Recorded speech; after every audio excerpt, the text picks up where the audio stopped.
How's everything going on where you're at? Yeah, it's I'm over in Essendon West, so like Maribyrnong. Hmm.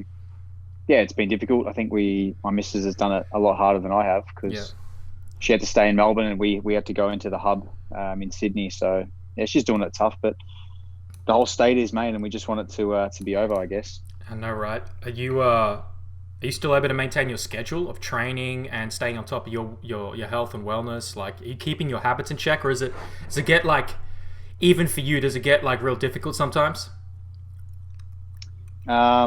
It does, but I think having that three week off was important just to switch the mind and the body off. But Yeah. today was my first day back at the training ground, and we really hit the track hard today. So Nice. yeah, I'll sleep well tonight, and there's no more breaks. It's full steam ahead, I guess. Is that right? Like, what does the schedule look like for the rest of the year? Mm. We'll be training flat out, and the A League will start up again in December. So Very good. it's an exciting 2 months. Just pre-season's never easy, Hmm. but yeah, it's got to get the hard yards in first to hold you in good stead for the season. One of our directors, Alex Karamuzis, he actually made a mention that apparently used to play with you or against you for a few years at the Green Gully, and he said like you were one of the best players. Okay, but you were pretty Yeah, young. it was against him. Yeah, You remember it? I remember those days. It Okay. was if you're referring to Green Gully versus Essendon Royals, I was Gully and he was Essendon. Mm. They were our sort of nemesis, if you want to call it. They were the team that always gave us a bit of trouble, and we managed to beat them on most occasions. But they were the team that we were most fearful of, and yeah, it was a period I look back on and really enjoyed it. But yeah, they were a great team for that age too. How old were you back then? It would have been 12, 13, and going into 14. So we had a good 3 year rivalry with Essendon. Okay, so I've worked with quite a few young athletes, and from that age, and some of them are like you, right? You can see a lot of potential from a young age. But when you were that age, do you remember what you thought of yourself? Of like, were you aware of your skill and talent? Or were parents To be talking honest, to I you, was more aware coaches? of No, I was more aware of the desire. I was more aware of, Mm, I knew what I wanted to do, and I always had to work on my ability. I think I was given, let's say I was given 40% of the football basics, and that rest of 60% was down to spending hours out on the pitch and right.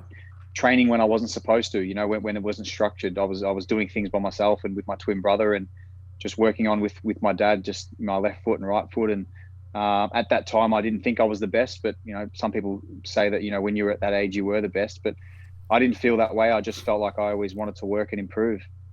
How did you manage that though? You're such a young kid, and we see like all the time with young athletes and young anything in your skill at, you get Mm. pressures. How do you Yeah, manage that? it was tough, and I think it helped having a dad who played the game as well, and he was able to deal with the highs and the lows, and basically just I was a confidence player, and I think at Green Gully we used to win a lot of games, and confidence you gain rhythm, and I was from Sunbury, so me and my brother were the only two players that came out of Sunbury to push on to go to Green Gully. So Sunbury's a small country town, and not many players played football there, and yeah, I was just hungry to be the elite, and to be the elite you had to leave a little town called Sunbury. Right. What when you were that like what was the moment that you realized like okay, I'm gonna take this really seriously and try and maximize it and get as far as I can? Was it back in the Green Gully days or a bit later? No, it was the Green. My first year at Green Gully, I actually got selected for the Vic under 12s. Mm. So that was, playing for Victoria at age 12. And I think that put me in great stead. And we went to Canberra and played a tournament, and just putting on the navy blue of Victoria with the big white V, and you're representing your state. And I think that was my sort of period where I knew that I was in a small group of players that just wanted to be professionals when they grew up. And thankfully, a lot of boys have kicked on and done that. But yeah, it's a period that sticks out to me. It was an under 12 period representing Victoria. But then from there, well, actually, I want to backtrack a little bit. You talked about the pressures and you talked about your dad being there as a supportive role. But what are the habits? Because there's a lot of young athletes who are going to listen to this and young coaches. What are the habits? Because you said 40% and 60% you kind of was you. So what were the habits that Yeah. you think set you apart that you see most people weren't doing back then? So I was doing obviously extra training, but it was a lot of specifics. For example, to get the pace that I have nowadays, it wasn't fully given to me. I had to work for that. So for an example, I used to run with a rope around my waist with a tire about 20 meters off the end of it, and week by week I would start to add bricks into it, and I would start to sprint. Nice. So, you know, as months go on, you start to really run past people, and you think I'm getting quicker, and then you put more bricks in, you get quicker and quicker, and that was the sports science back then, right? So that was what I thought was working, and mate, I tell you, when I was growing and going through puberty, I just got stronger and stronger, and was able to, yeah, just almost walk past people because I was doing extra things that, because football wise, I was decent, but what got me through was actually my pace because I was able to make up for mistakes and yeah, just have that edge going into games. So that was one that sticks out. And I used to work 3 times a week,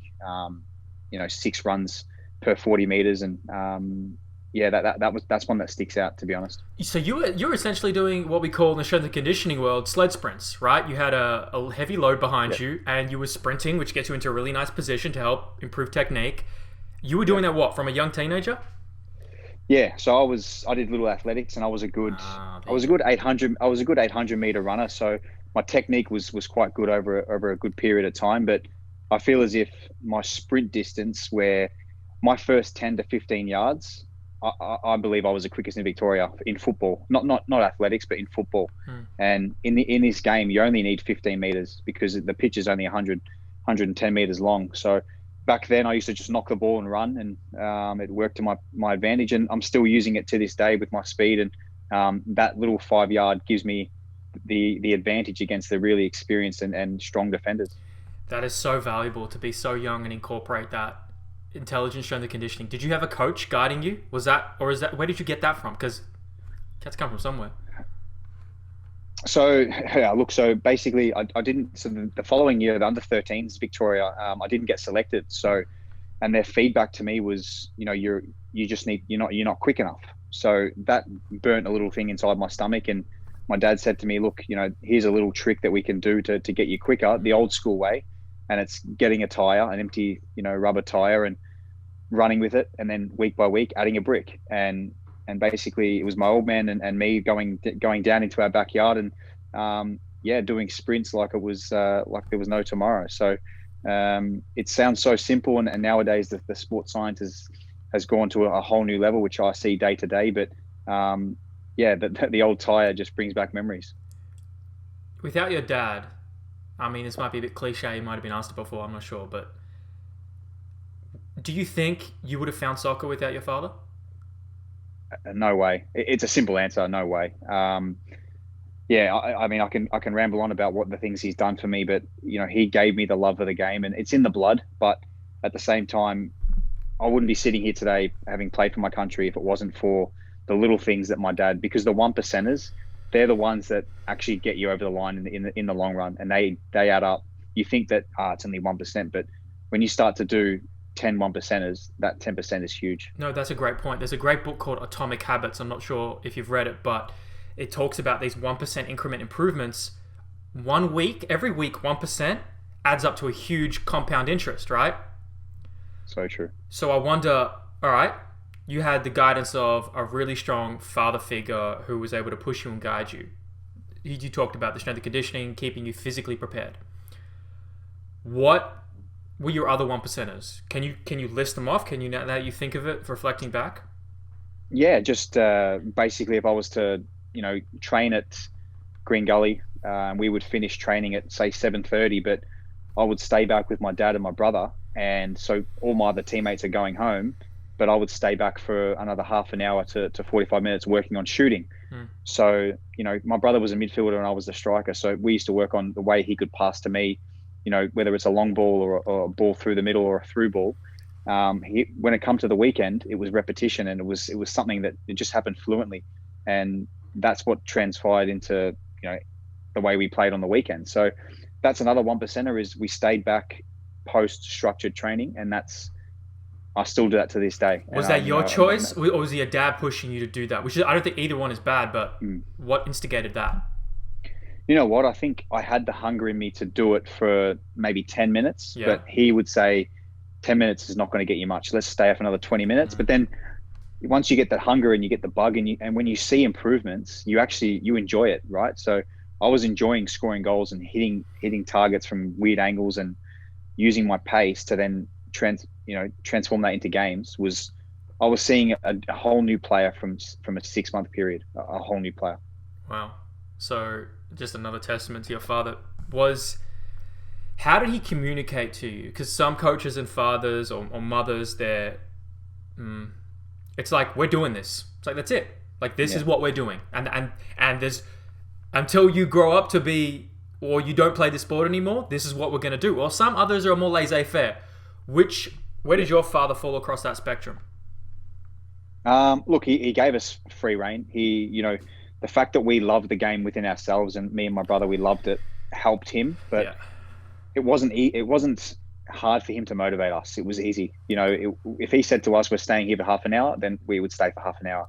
So we would always, we looked up to him. So to me and my brother, he was a hero to us. So he was a player that played in the old days. And, when I would go to games, all these old fans would go up to him and start talk, because he's well respected in Victoria. So it was nice to know that, my dad's done it, and whatever he says, I'm just going to believe. And rightfully so, because it's he's been there and done that. So he was our hero, and we looked up to him, and he definitely gave us some great pointers. And look, I stand here today, the player, because, he turned me into that. If your dad was to write a book and pass that book on to maybe your grandchildren, for example, or even a future you who never met him, what do you think the principles he would put in that book? Look, because he's Scottish, he would put obviously hunger is key, but he would always say, work when they're not working. So he would always say to get one up on your opponents, you need to be working when you think they're not working. So and just never be satisfied. I think that's something that he'd probably call the book Never Be Satisfied, because I felt like now, it took me a while, but nowadays I'm never satisfied with just one goal, or I'm never satisfied at training with an hour and a half of training. I want more. So that was something that he instilled in me, and it burns in my stomach every single day, that I just need to, because I know I can improve. I'm not going to sit here and say I'm a perfect player, because I'm clearly not. I believe that there's always improvement to make, whether it's physically, mentally, and all that sort of stuff. And that's something that's driven me, to this day, is just never be satisfied with what you've got, because there can be better. How do you know then? I like that message delivered through you from your father. But how do you know when enough is? Like, as an athlete, as a human being, like, it's not feasible. Like, even Kobe Bryant didn't practice all day. Michael Jordan didn't practice all day, right? So how do you know when you've done the work?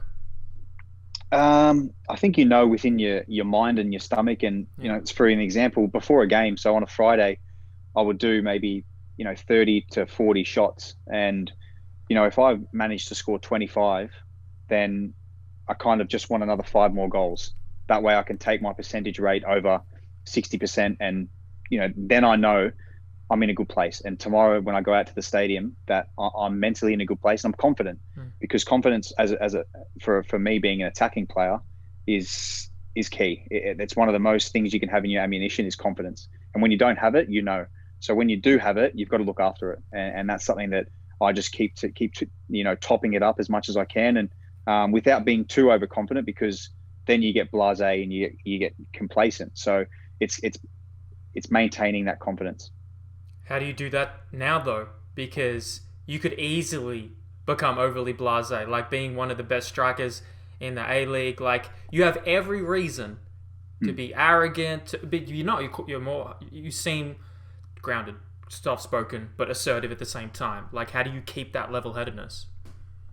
Look, I just think that, growing up, I had to work for my ability, and you know, the things that passed down, or my, my morals and everything that, my parents passed down to me. And I think there's no reason for me to be cocky or to be arrogant. I don't think I've earned anything. I'm 27 now, and I still think there's a long way for me to go. And if I start to have a chip on my shoulder, then I believe that, it can go the other way and it can really affect you. So, and like I said, there's a lot of media around football nowadays, and if you don't read the good, then don't read the bad, and that's something that I've always had. If you've got to take everything in your stride, and I believe that you need to cop criticism, because at times you do make mistakes. We're just human. So for me, it's about just making sure and have that tennis mentality of, if I miss a chance, the next one, just be confident and make sure you hit the target, or you score a goal the next time. You don't have time to wait or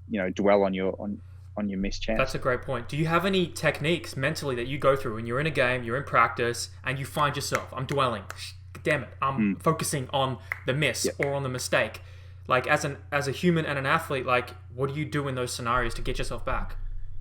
Yeah, it's a good one. So for me, if I miss a chance and the next 5 minutes, I'm I used to be flat, but now I turn it into a positive where I'm either pressing harder, I run to the defender and make sure I'm using my work rate, because I know that the harder I work, I'll get the lucky break, whether it's 5-10 minutes later, because I know that, and I've seen within this game, that the harder you work, you do get lucky breaks. And it happened to me so many times that, I might press the defender, I might win a or my teammate might intercept the ball, and then I'm free and, I have a shot on goal. But, or if I do miss a chance, it's about, just getting the confidence and making sure I can touch the ball within the next 5 minutes and keep possession. And that gives you confidence again. So there's a few things. It depends on who you're playing. It all depends on which moments, but I tend to pick ones that, working hard is the key element that gets you back into the game. So you go harder, you press it, you use the mistake as fuel to keep going. But then, do you have a cue in your brain like that triggers you to do that? Like, is it automatic at this point? Like,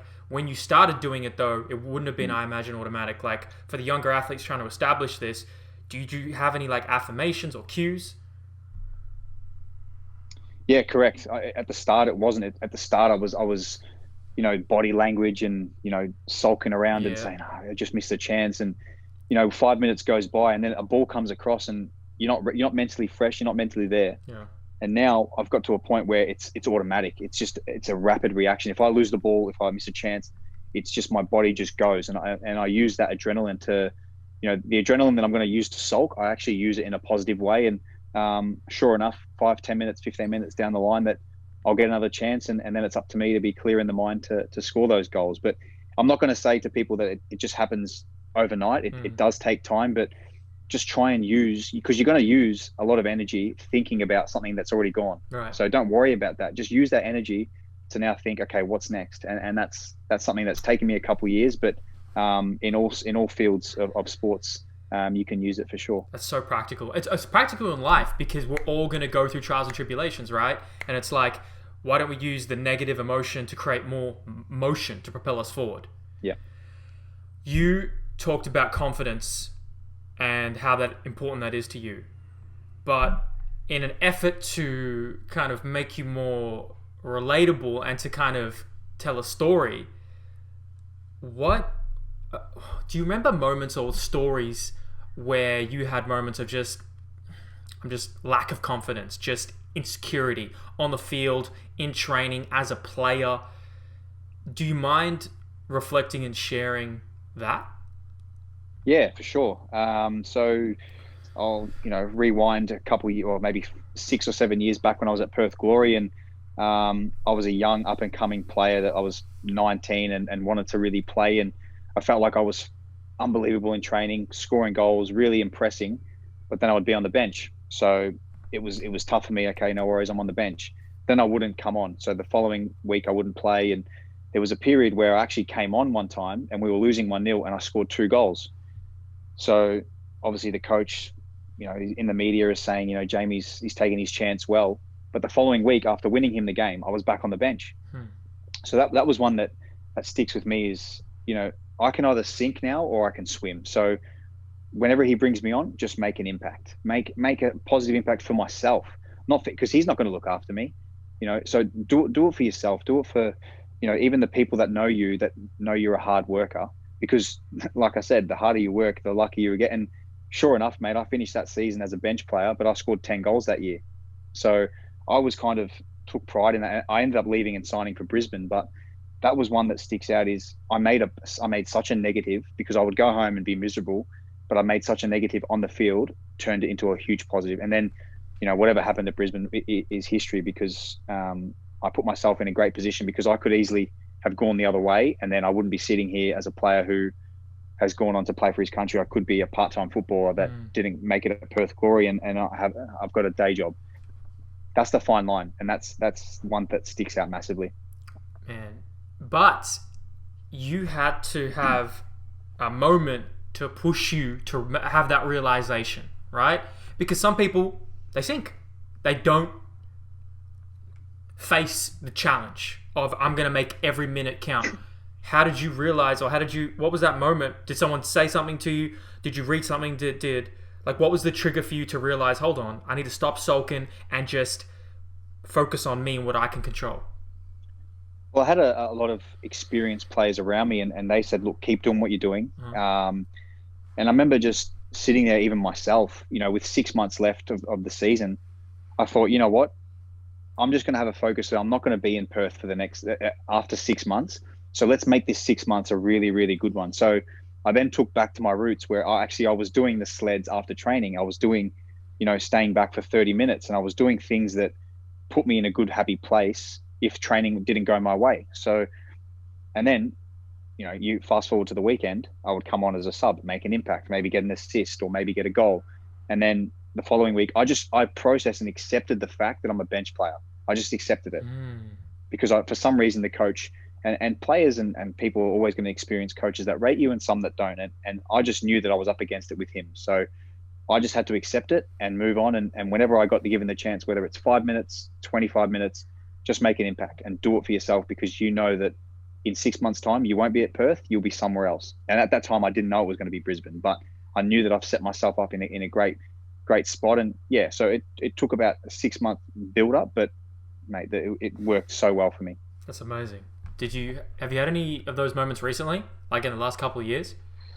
Look, the older I get, I think, and the more experience and the more games I play, I think I have less of those down moments. Yeah. When I say down moments, I say I start every game here. So it's different than being a bench player. So I need to find other ways to inspire me or to motivate me. And I think that when I see younger players not doing the work that, say, I might put in or other experienced players put in, then I drag them along with me and say, look, let's stay out for 30 minutes and do some shooting. Yeah. And I'm now acting as if my dad was dragging me. So that they're things that, younger boys will probably that have past or present at this club at Melbourne City will know that I drag them to shooting drills, because I know that on the weekend, if a ball falls to them, I want them to bury it for themselves, but for the club, more as a whole, but for themselves to be good enough at this level, because I feel as if there's some good young talent, but they don't want to put the time in. They don't want to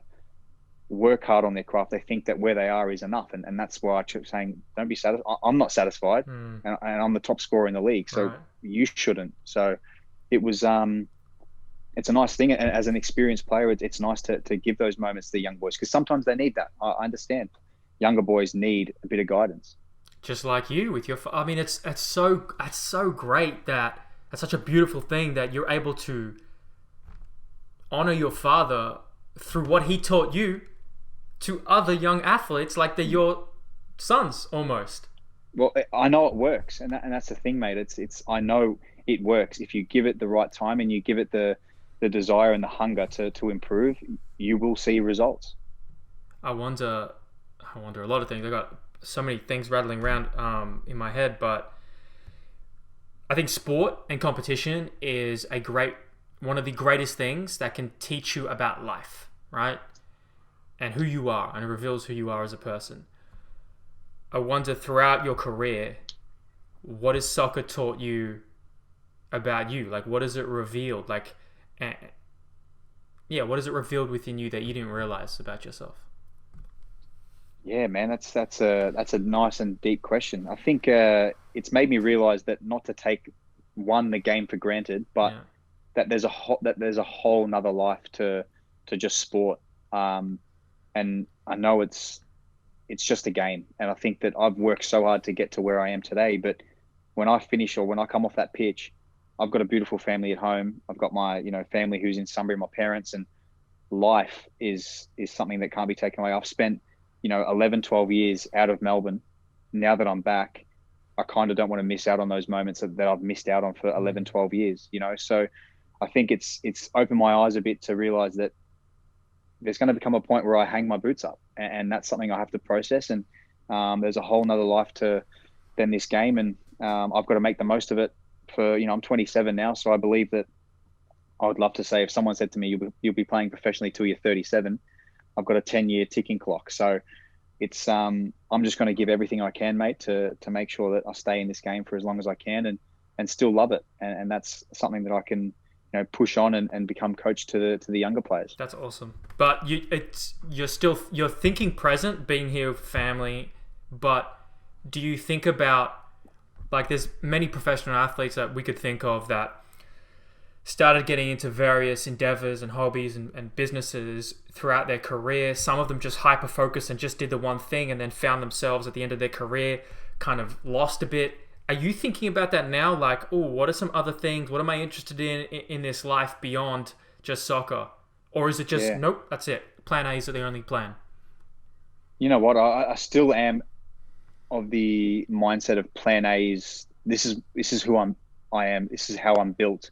I'm built to be a professional footballer. And, from the age of, like we talked about, 11 till now, my hunger hasn't changed. And I would hate nothing more than to take my eye off the ball and then for things start to spiral down. If I can give my all to this game as much as I can, and then when the time comes to start focusing on the other side of the fence, then it would be time. But I don't have that gut feeling yet where I'm just ready to start shifting my focus. Yeah. And players are different. I think it comes down to positions. That you got defenders and midfielders who, I would say respectfully, don't have the pressure that I have.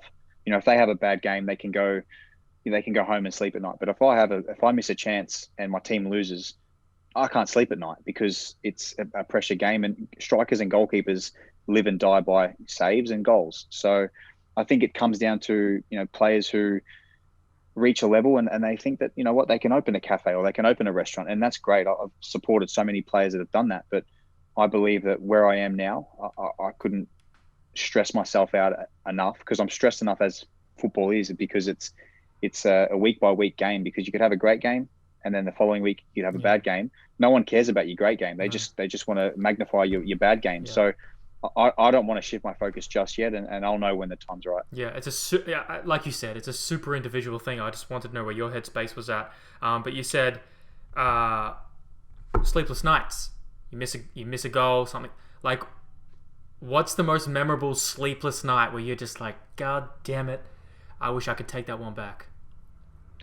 So we played a semi-final against Western Sydney Wanderers, and we were 3-0 up at half-time, and we ended up losing 5-3, and I scored 2 that day, but I had another chance to bury it before half-time and didn't score. And I remember celebrating my first goal in front of their crowd of 25,000, and being a little bit cocky in the moment, and because they were giving me shit, and it was funny because that's what passion is, right? And fans giving you it.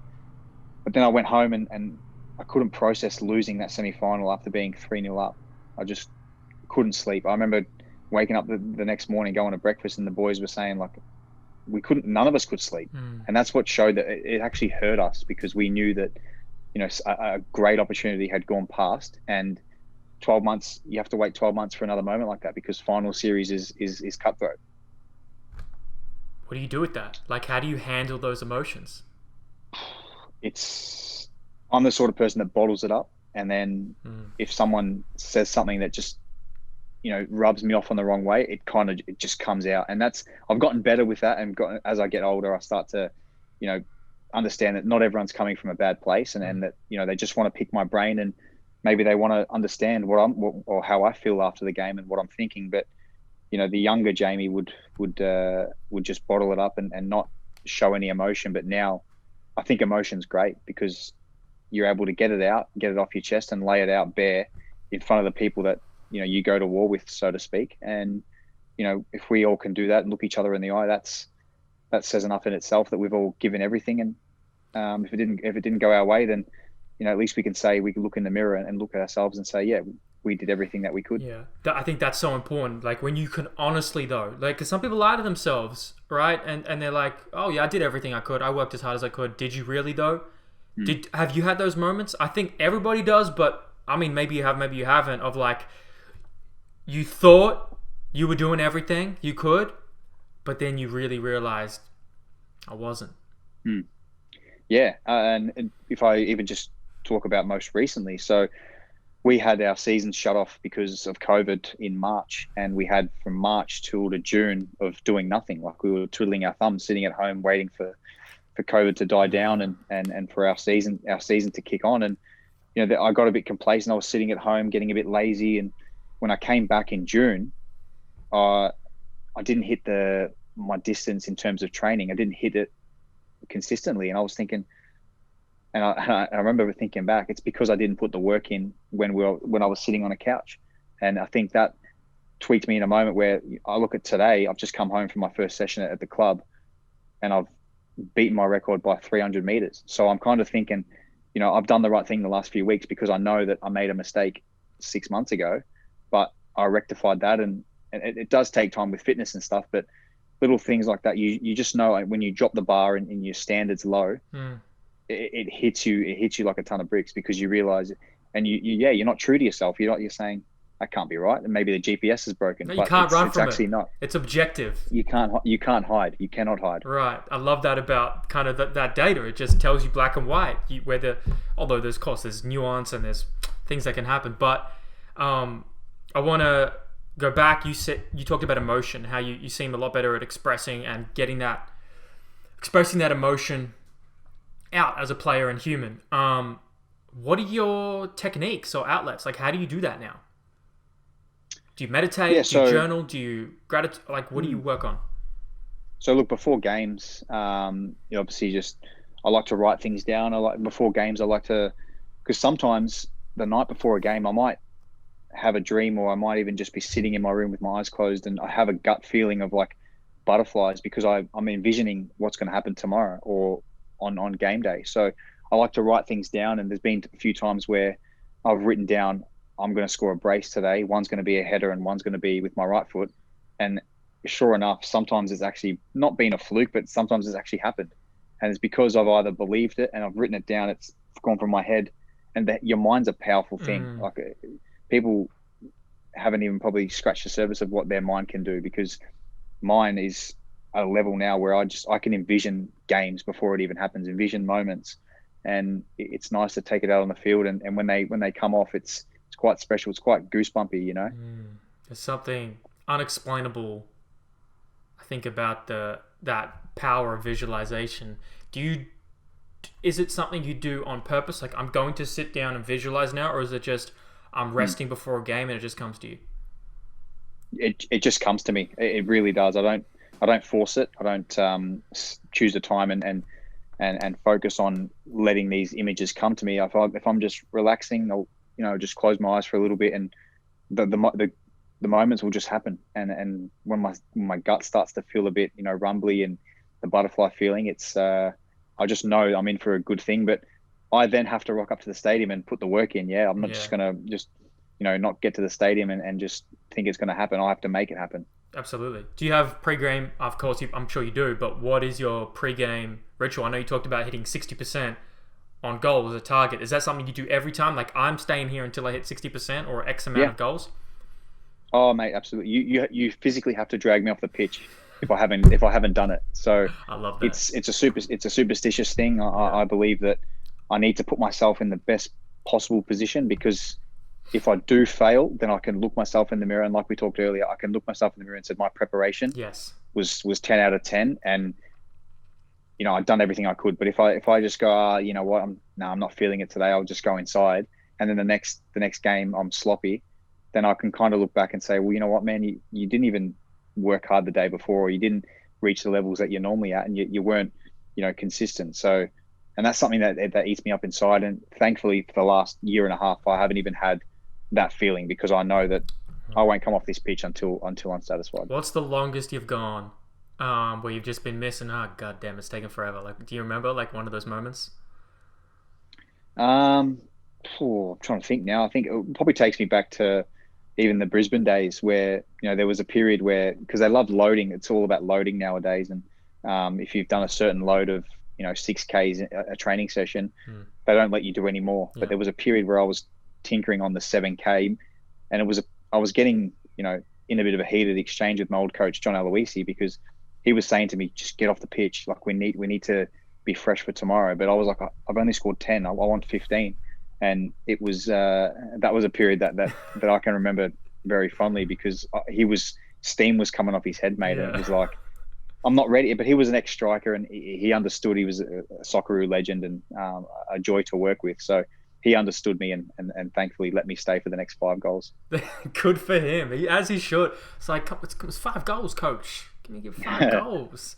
Do you, outside of your father, speaking of John Aloisi, outside of your father, who are your other biggest influences and mentors that you've grown up with? Look, my father takes the cake if I'm, going to speak of a whole. But other than that, I think, look, even the work that my mum, did, she used to drive me 3 hours a night sometimes, from Sunbury down through to Darebin, and then Darebin back to Sunbury. Like, that's on Bell Street. Like, that's not easy, right? And she's a hero without a cape, and that's something that I love so much about her. And my parents gave the world to me, and that's something that I don't even know how to repay them. There's no amount of time for me to repay my parents and the stuff they did. So it's an easy answer for me. It's both my parents combined is where they've got me to this point today. And I spent 10, 15 years out of Melbourne, away from them, and I had other mentors in terms of Socceroos like Vince Grella and Brett Emerton, but they were good. But to get to that level, I had to have the support of both my parents, and that was crucial. It's something, yeah, like I said, it's hard to put into words of what they did. How does it feel now, though? Like, you can not only financially, I assume, support them to an extent that you weren't able to in the past, but they're able to look at the work and investment they put in you and feel whatever they feel. Like, what was the moment when, I don't know, do you have a moment when you were with your parents, maybe at your first A-League or this game or that game, that was like, we made it? Yeah. So there was one moment so I won my Golden Boot and Young Player of the Year at Brisbane in 2016.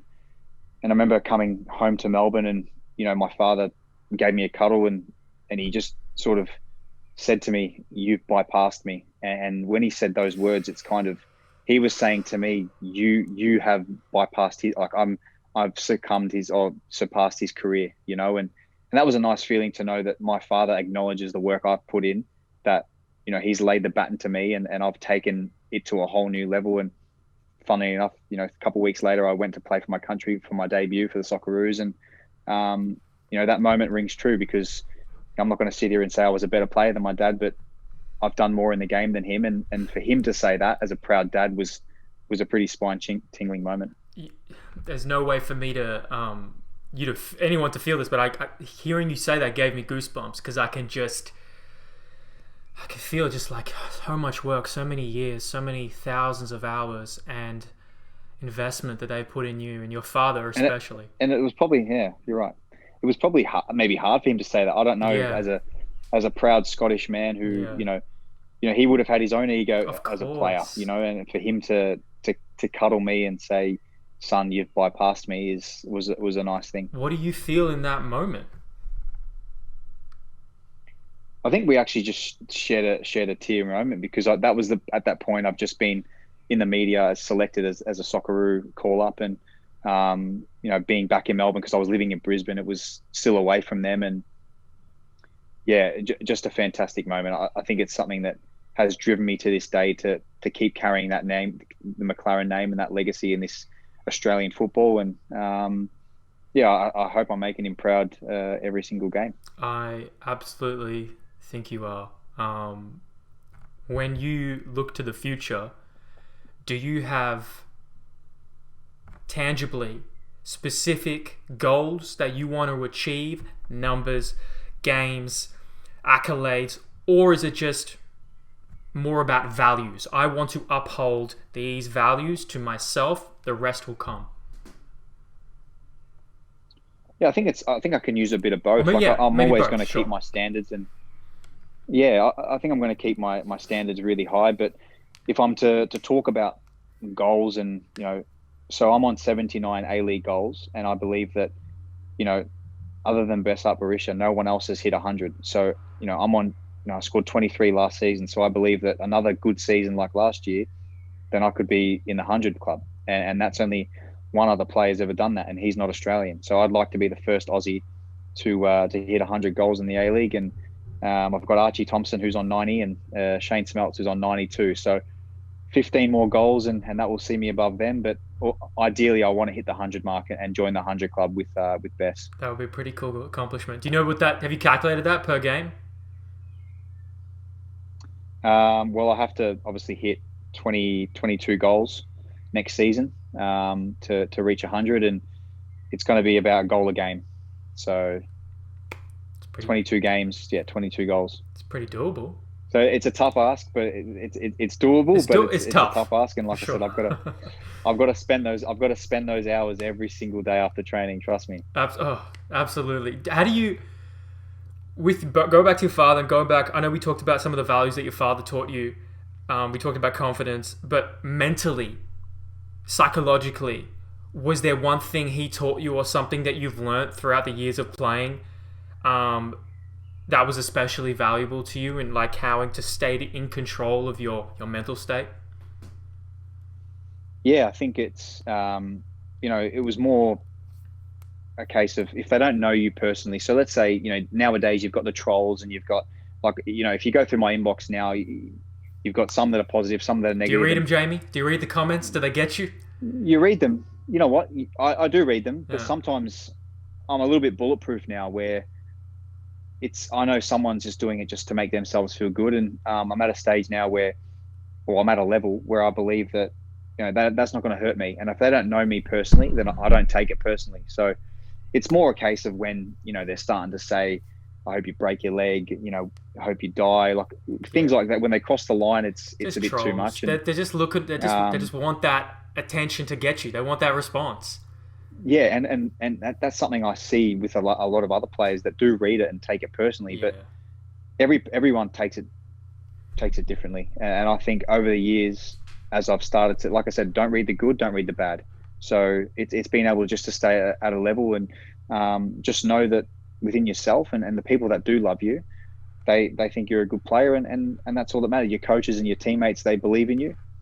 I think that's as far as you need to say, because the ones that don't, and the ones that want to bring you down, you can't afford to let your mind slip and start reading those comments, because I'm a confidence player, and Yeah. I'm not saying it's knocking my confidence, but it's going to give me no value. Yes. Very well said. And you're a human being, right? It's like Spot on. we're the average of the inputs that we input into ourselves. And if you're constantly inputting negativity and pessimism, what's going to come out? Yep. Probably that. Negativity. Yeah. Exactly. Um, with mentally in game though, like when you have those moments, how do you talk to yourself to get yourself back?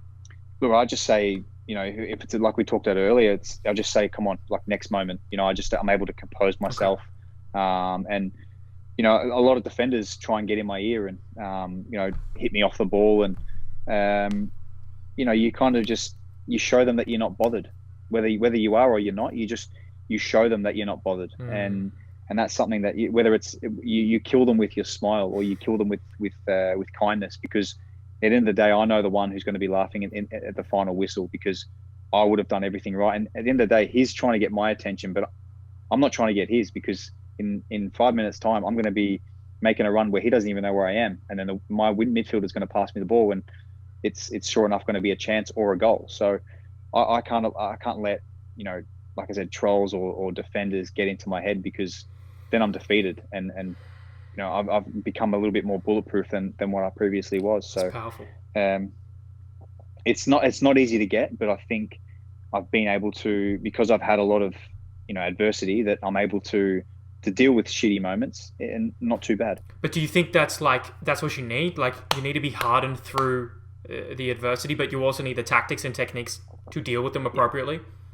Yeah, and I fully agree that that's only your ability is only a small fraction of a team game. You've got a whole 10 players behind you that need to be on the same page as you, and tactically, and mentally and physically. So I think it's, in a team game, you're not an individual, and that's something that, as a striker and as an attacking player, that I'm only as good as the guys who are behind me. And if they're putting in the graft, then I'm going to put in the graft, and we'll all be successful together. So that's why this game's a team sport, and why it's played all around the world, because everyone's involved. And I guess you can kind of say that the camaraderie that we've got at Melbourne City anyway is fantastic. And we got into our first grand final, and fell short, but we look to bounce back. With going back to you talking about your inner circle, right? And how important it is, just family, friends, close teammates. Out of all of them, who tells you when you're wrong? Like, who checks you? Like, who checks Jamie Maclaren? Look, it would be my old man, and it would be my fiance. So she would, whenever things are, going not so great, she was always just being honest and just saying, look, nothing to do with football, just more about, come on, let's move on. It's just a result. Not saying it's just a game, because I'm a competitor. I love to win. I don't like losing, but they don't understand when you do lose games. But she's the one that's going to be the one that's going to be facing me when I come through the door after losing a game. Exactly. So she's a machine now. She can deal with me, and she can put me back in my place in 2 seconds. That's so valuable to have that. But what I'm seeing from you, Jay, and actually before I say that, I think, like, people don't understand, and you say it's war. Like, yes, you're going to war. Like, when you lose, it's death. It's like a mini death. Like, that's how I've experienced it.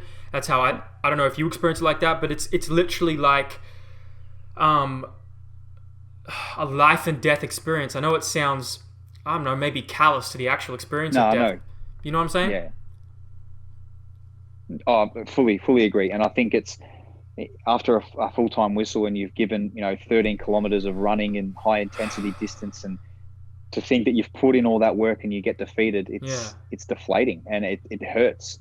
It hurts a lot. And you feel like you let your fans in the stadium, your family at home, the guys watching on TV, your club, your coaches, you feel like you let down more than one person, and that's something that I don't like feeling, and alongside with my other teammates. So I never like to shy away from pressure moments. I love pressure, and I think I perform a lot better when the pressure's on me. So it's nice to give the guys better moments than worse. Have you always been like that? Like, pressure helps, like, focus you?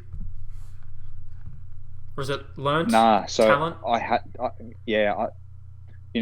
learned to deal with pressure. I learned to. Interesting. So, for an example, if I'm talking football terms, a penalty. So, a penalty is probably the most pressure thing you can take in soccer, because there's a build up. There's about 1 or 2 minutes of fans. Everyone's watching, and the game stops because you have to take one kick to get past the goalkeeper. And I remember there was one moment where I was playing in front of 50,000. And we got a penalty, and I remember saying to the guy who had the ball, because he wanted to take it, I said, listen, just please give me the ball. And so he gave it to me because he saw confidence in me. But little did people know I didn't have that much confidence. But I just believed if I score, then you overcome a little bit of fear. And imagine scoring, and I scored in front of 50,000, ended up scoring the penalty, and celebrating, and the ecstatic feeling is I was willing to be a villain, or I was willing to be a hero. And it turned out to be the hero. And that was a moment. It was actually in Scotland. It was when I was playing for Hibernian against Rangers away at their stadium. That was a moment where I was willing to risk everything, and that's a pressure moment. And that was something that turned the corner for me. That's what an amazing moment. But you could have missed. And I don't know, maybe in the past have you been in those positions before where you'd be like, I got it, right? But you've missed? Yeah. Okay. Yep. What happens up here then? Because if you make it, it's every reason for your confidence level and self-efficacy to raise. But if you miss, that can spiral down. It's like a balloon, man. It's purely simply as like a balloon that just gets deflated. And it was I think I would say it's instinct. I had something in my gut that said just ask for the ball.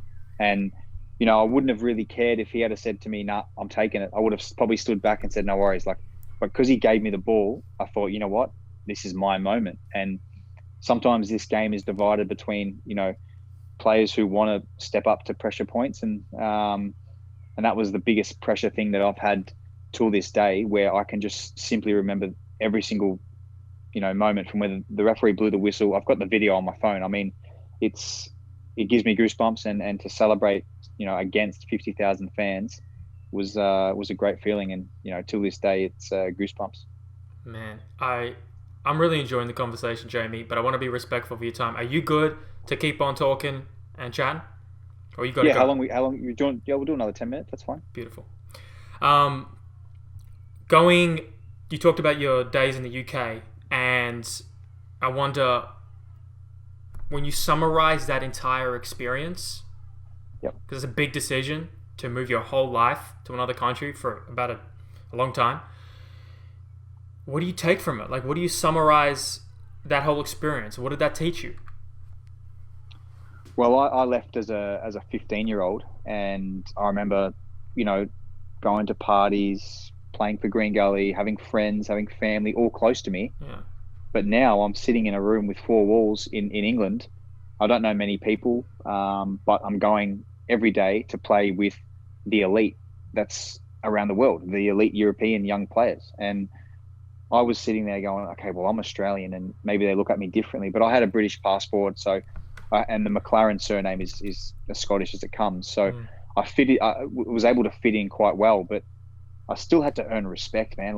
And people don't realize you don't earn that respect off a week or 2 weeks. This is a process of 6 months, and 6 months of not being with family, and shitty moments where I miss them, and crying at 15, missing my mum and my dad. And that was I grew up massively. I remember just one time coming home, and my dad and mum were like, man, who are you?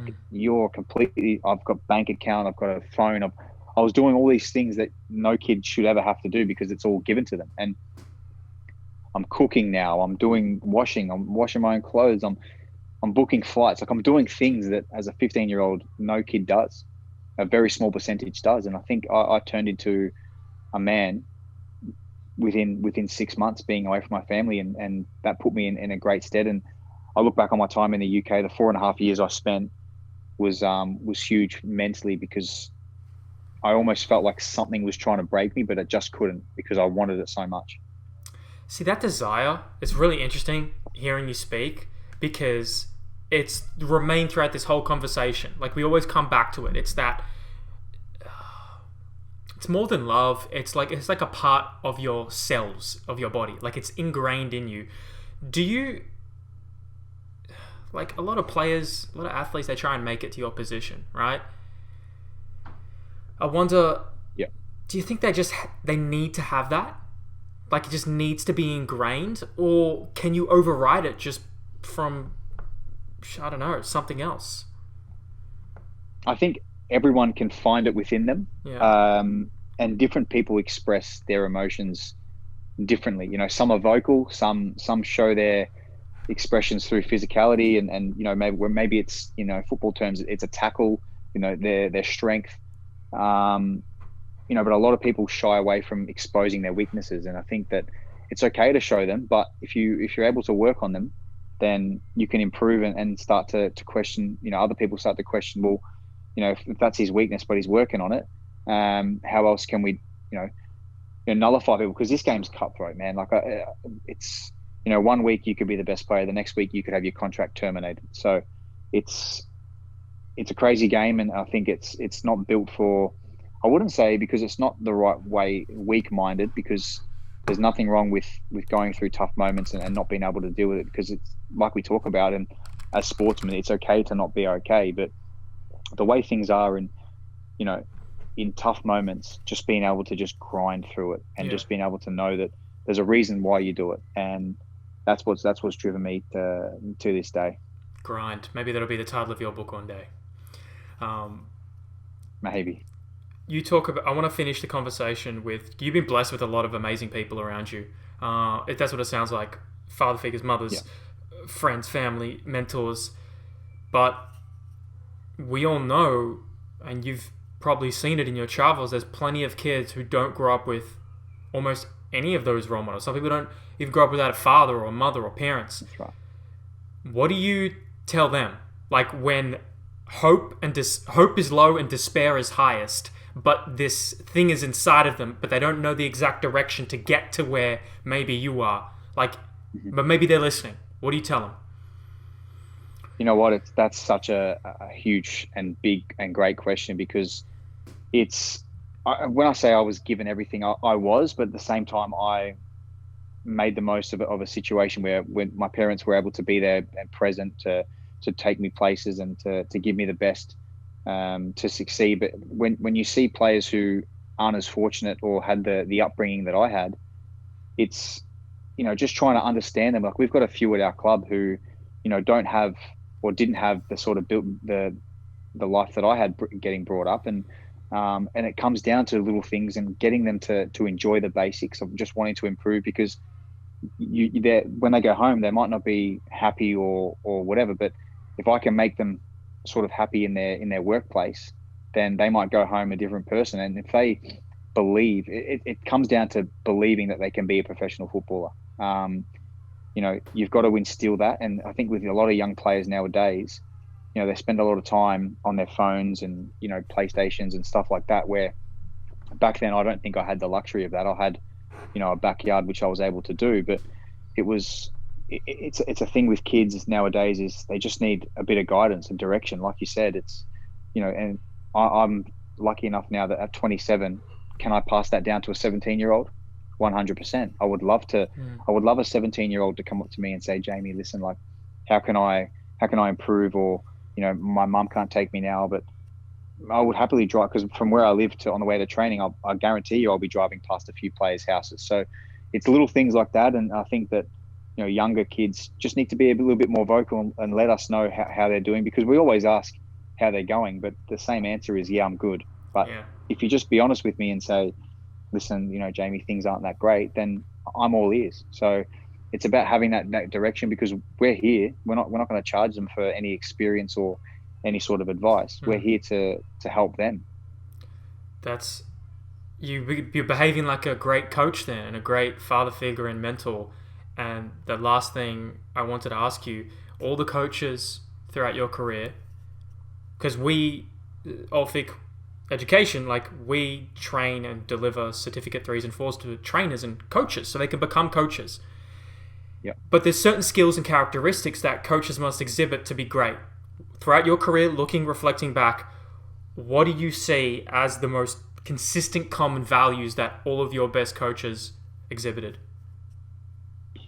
I would say high standards, but that's too simple. So I would come back down to man management. So some players might need a cuddle and might need a bit of guidance and a bit of voices to reassure them that they're doing the right thing, or you know, a little bit of tough love. But some players need to kick up their ass. Mm-hmm. So in this game that we play, there's a lot of personalities and mixed cultures and you know, ethnicity, that some players need this and some players need that. So for coaches need to adapt to an individual. Don't generalize it. Don't think that, okay, we've got a squad of 18 players, let's all treat them the one way.